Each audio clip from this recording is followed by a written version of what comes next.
Hoje a gente vai mergulhar em uma das imagens mais fortes e eu diria mais centrais da fé cristã, a do Filho que redime. É uma ideia que atravessou os séculos e moldou muita coisa. E a gente vai tentar desvendar o que ela realmente significa. Olha só o nosso roteiro de hoje. A gente vai começar com esse título, Cordeiro de Deus. Depois vamos fazer uma viagem no tempo para entender a origem disso como um símbolo de libertação. Aí, vamos ver como uma antiga profecia se cumpriu, o que nos leva a dois conceitos-chave, redenção e reconciliação. E por fim, o que tudo isso tem a ver com a vida hoje. Vamos lá! Então a nossa análise começa com a pergunta que não quer calar, né? A expressão Cordeiro de Deus é bem famosa, muita gente já ouviu, mas o que ela quer dizer de verdade? O peso real dessa frase está numa história que, olha, é bem longa. E aqui tá a chave para a gente entender tudo. Essa declaração de João Batista não é uma metáfora aleatória, sabe? É uma afirmação pesadíssima, carregada de história e teologia. Ela funciona como uma ponte que conecta séculos de esperança a um único momento no tempo. Entrando então na nossa primeira parte, o Cordeiro de Deus. A gente precisa entender que isso é muito mais que um título. É uma figura central numa história que vem de muito, muito tempo. É um elo que une várias partes da narrativa bíblica. No fundo, o ponto principal é esse. O título Cordeiro de Deus funciona como um lembrete constante. Um lembrete de que um sacrifício único tornou possível restaurar um relacionamento que estava quebrado com Deus. Mas espera aí, por que um cordeiro? Como um cordeiro virou símbolo de algo tão grandioso? Para entender isso, a gente vai precisar voltar bastante no tempo. E essa viagem no tempo nos leva direto para a nossa segunda parte, para a gente ver como tudo isso começou. Vamos lá para a história da primeira Páscoa, a origem desse símbolo tão poderoso. A história toda começa no Egito Antigo. Os israelitas eram escravos, vivendo uma opressão terrível. Teologicamente, essa escravidão física é vista como um grande espelho da condição espiritual da humanidade, sabe? Uma espécie de escravidão ao pecado. E é nesse cenário de total desespero que surge uma promessa de libertação. A situação no Egito chegou a um ponto de ruptura. Imagina só, 400 anos de escravidão, uma praga atrás da outra, até que veio o juízo final, a morte de todos os primogênitos. Foi nesse momento de crise absoluta que a Páscoa foi criada. E olha, não era uma festa não. Era um ato desesperado de sobrevivência, um caminho para o livramento. E as instruções dadas foram muito específicas. Cada família tinha que escolher um cordeiro perfeito, sem defeito algum.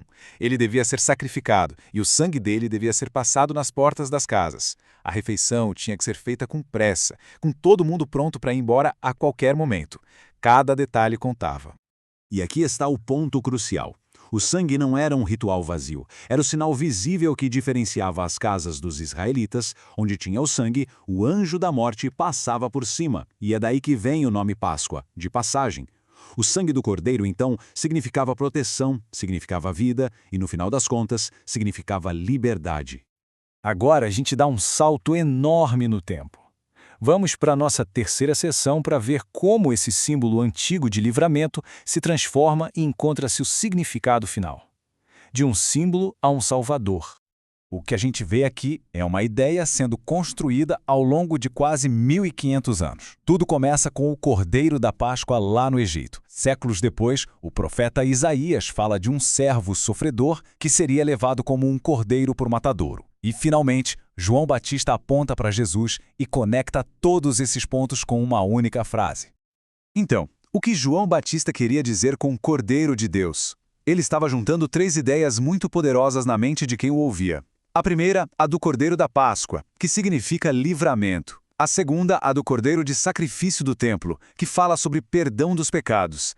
E a terceira, a do servo sofredor de Isaías, que aponta para alguém morrendo no lugar de outros.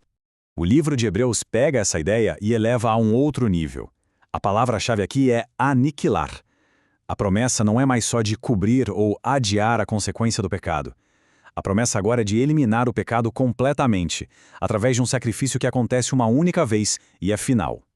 Isso nos leva direto para a quarta sessão: redenção e reconciliação. Se houve esse sacrifício final, qual era o propósito dele? A resposta está nesses dois conceitos fundamentais. Primeiro, redenção. Pense na palavra resgate. A ideia é exatamente essa: resgatar alguém através do pagamento de um preço. É como se alguém estivesse preso e o resgate foi pago para que essa pessoa fosse liberta. E, em segundo lugar, reconciliação. Se a redenção é o resgate, a reconciliação é o resultado disso. A restauração do relacionamento. É o ato de consertar uma amizade que foi quebrada, nesse caso, entre a humanidade e Deus. O contraste com os sacrifícios antigos é gritante. Eles precisavam ser repetidos sempre. Usavam o sangue de animais e, na prática, só cobriam o pecado temporariamente. Já o sacrifício de Cristo é apresentado como um evento que aconteceu uma vez por todas. Foi feito com o próprio sangue dele e com o poder não de só cobrir, mas de aniquilar o pecado para sempre. Essa passagem de Pedro reforça totalmente a ideia de redenção. Ela diz com todas as letras que o preço do resgate foi o precioso sangue de Cristo e ainda faz a conexão direta com o Cordeiro da Páscoa, que precisava ser imaculado, ou seja, sem defeito nenhum. E assim, a gente chega na nossa última e talvez mais importante sessão. Vivendo a nova realidade. Porque depois de toda essa teologia, a pergunta é, tá, e agora? Qual o impacto disso no nosso dia a dia? A transformação é radical. É uma mudança completa de condição. De escravo para livre, de distante para próximo.